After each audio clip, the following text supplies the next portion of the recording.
ही जिजाऊ राष्ट्र निर्माणाचे कार्य नक्कीच करेल.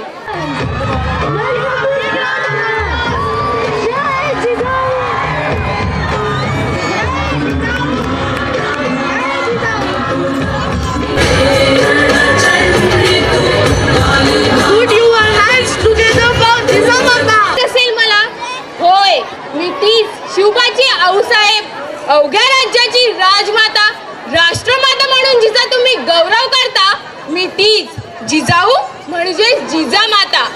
आज ही जिजाऊ तुमच्या समक्ष उभी आहे ती व्यक्त होण्यासाठी, माझे विचार तुमच्यापर्यंत पोहोचविण्यासाठी आणि राजमाता, राष्ट्रमाता या नात्याने तुम्हाला जाब विचारण्यासाठी. 12 जानेवारी आणि 19 फेब्रुवारी संपूर्ण जगात मोठ्या अभिमानाने व उत्साहात साजरे होते. शिवबा आणि जिजाऊचे गोडवे गायले जातात. पोवाडे, मिरवणुका, व्याख्याने आणि बरेच काही. अर्थातच माझे मावळे आणि शिवबाच्या कार्याची प्रशंसा तर व्हायलाच हवी, परंतु त्याहीपेक्षा अधिक महत्त्वाचे आहे ते आजच्या तरुण पिढीपर्यंत शिवबा व जिजाऊचे विचार पोहोचविणे, ते विचार त्यांच्या मनात रुजविणे आणि अंमलात आणणे. आजच्या तरुण पिढीपर्यंत हे पोहोचविणे अत्यंत गरजेचे आहे की हे स्वराज्य, सुराज्य हे एका रात्रीतून निर्माण झालेले नव्हे, तर हजारो वीरांनी आपल्या पुढच्या पिढीसाठी हसत हसत बलिदान दिले आहे. या स्वतंत्र व स्वराज्याच्या यज्ञात आपल्या रक्ताची आहुती दिली आहे. आजच्या या वाट भरकटलेल्या तरुण पिढीला ही शिकवण द्यायलाच हवी आणि या महान क्रांतिकारी विचारांची सुरुवात होते ती या बालमनावर होणाऱ्या संस्कारांनी. वयाच्या केवळ 15व्या वर्षी तोरणा जिंकून स्वराज्याची मुहूर्तमेढ होणारे श्री छत्रपती शिवाजी महाराज म्हणजेच माता शिवबा हा घराघरात जन्माला यायलाच हवा.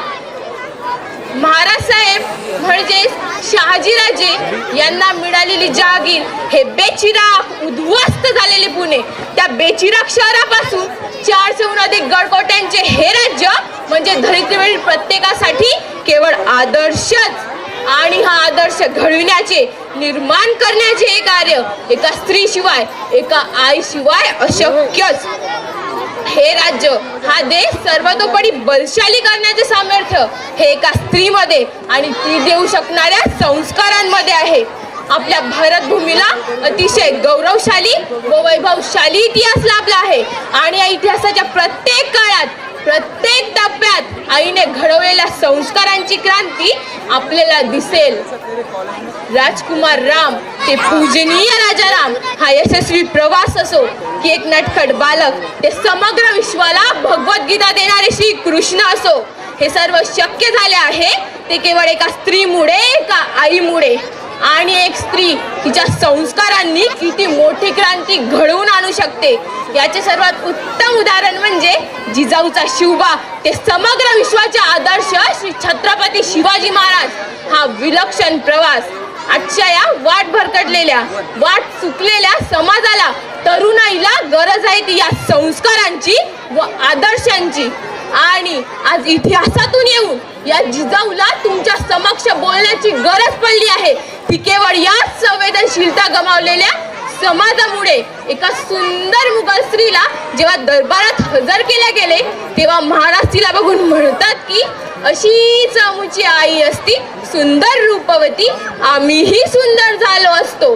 आठवा, एका पर स्त्रीला मातेचा दर्जा देणारी ती पिढी ज्याची गरज आजच्या समाजाला आहे. देशप्रेम, राष्ट्रप्रेम या समाजाचे ऋण, आपले काळानुरूप असलेले कर्तव्य आजची पिढी साफ विसरत चालली आहे. या मातीसाठी त्याग करणे आहे आणि करणेच आहे, मग तो तन मन धन कशानेही असो. या देशाच्या युवक युवतींना, संपूर्ण युवा पिढीला आव्हान व थेट आव्हान आहे की जात, धर्म, उच्च नीच हा सगळा भेदभाव विसरून कार्य करावे ते केवळ राष्ट्र निर्माणाचे. जसे समर्थ रामदासांनी शिवबाबद्दल म्हटले होते की शिवरायांचे 8वावे रूप, शिवरायांचा 8वावा प्रताप, शिवरायांचा 8वावा साक्षेप भूमंडळी, शिवरायांचे कैसे बोलणे, शिवरायांचे कैसे चालणे, शिवरायांची सलगी देणे कैसी असे, सखल सुखांचा केला त्याग, म्हणून साधिजे तो योग, राज्य साधण्याची लगबग कैसी केली, याहुनी करावे विशेष, तरीच म्हणवावे पुरुष, या उपरी आता विशेष काय लिहावे, शिवरायांसी आठवावे, जीवित तृणवत्त मानावे, इहलोकी परलोकी उरावे कीर्ती रूपे, निश्चयाचा महामेरू, बहुत जनांसी आधारू, अखंड स्थितीचा निर्धारू, श्रीमंत योगी, आपल्या ध्येयाप्रती कार्यरत असताना सर्व सुख सोयी आरामांचा त्याग करून केवळ राष्ट्रकार्य करणारे शिवराय हे प्रत्येकाने आपल्या अंगीकृत करणे आज काळाची गरज आहे. असो तुम्ही सर्वांनी मला राष्ट्रमातेचा दर्जा देऊन माझी जबाबदारी दुप्पट केली. त्यामुळे जेव्हा जेव्हा गरज पडेल या पृथ्वीवर पुन्हा पुन्हा जन्म घेऊन ही जिजाऊ राष्ट्र निर्माणाचे कार्य नक्कीच करेल. तुम्ही सर्व माझी प्रिय लेकरं आपल्या या आईचं आऊसाहेबांचं नक्कीच ऐकाल अशी खात्री व्यक्त करते आणि आपली रजा घेते. हर हर